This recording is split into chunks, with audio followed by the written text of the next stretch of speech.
Hello everyone, so today we're going to talk about arterial insufficiency. So when someone experiences peripheral vascular disease, peripheral artery disease is a type of peripheral vascular disease. Now peripheral artery disease can cause arterial insufficiency. So all in all of these terms mean the exact same thing. However, it is a type and then there is a cause. And the cause that we're going to go into is arterial insufficiency. So basically what happens is that these are primarily caused by atherosclerosis. So I have a link down in the description below going more into depth with atherosclerosis. And this condition involves the buildup of fatty deposits, which are plaques. So if you look at the image that I have there, they are inner walls. So the inner walls, they get narrowed. And then because of these fatty buildups, the plaques, and over time, when they narrow, they reduce blood flow, and these plaques can harden and restrict blood flow. And that restriction of blood flow is what we call arterial insufficiency, because there is insufficient blood flowing.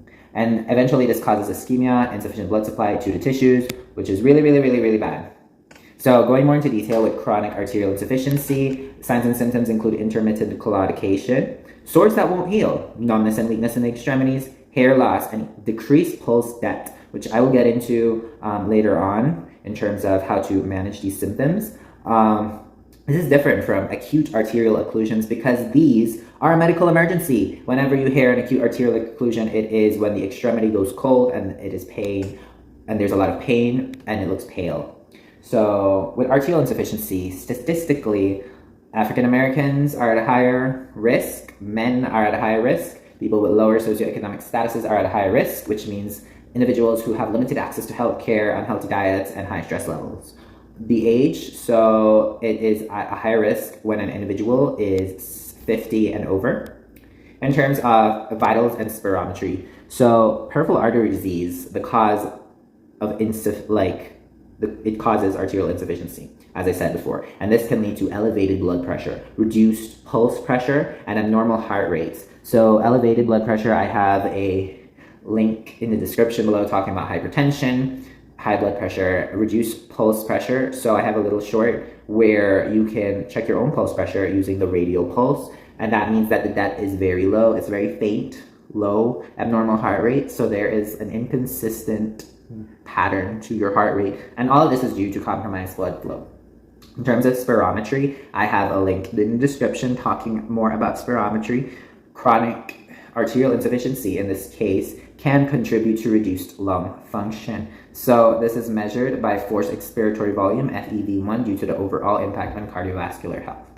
In terms of medications, statins lower LDL cholesterol level and reduce inflammation, ACE inhibitors and ARBs lower blood pressure as well and reduce the heart's workload. Beta blockers help manage blood pressure and reduce heart rate, while antiplatelet agents such as aspirin prevent blood clots. Anticoagulants reduce the risk of clot formation. And in terms of the risk factors and management, high blood pressure can be managed through the medications listed, diet and exercise. High cholesterol can be managed with statins, dietary changes, and physical activity. Smoking should be prohibited. No smoking, quit smoking. And also, if you don't smoke, do not start. Diabetes can be managed through medications, diet, and regular monitoring.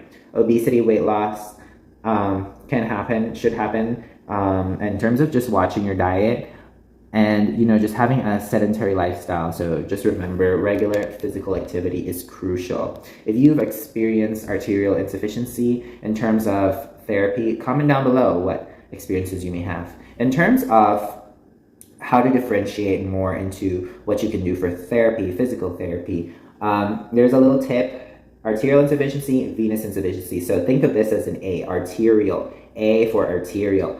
This is a human being, the extremities are pointed below. Why? It's because you cannot elevate the legs in arterial insufficiency. So all of your exercises should include a sitting position or standing, walking, which is much better. However, in venous insufficiency, it is like a V because the extremities are on top. So what do you think happens with venous insufficiency? You elevate the legs. You can include compression. You do not do compression on intermittent claudication, which obviously is a sign and symptom of chronic arterial insufficiency. So just do not use compression on that. And then, so yeah, that's a little tip on arterial insufficiency. Let me know if you have any questions down in the comments.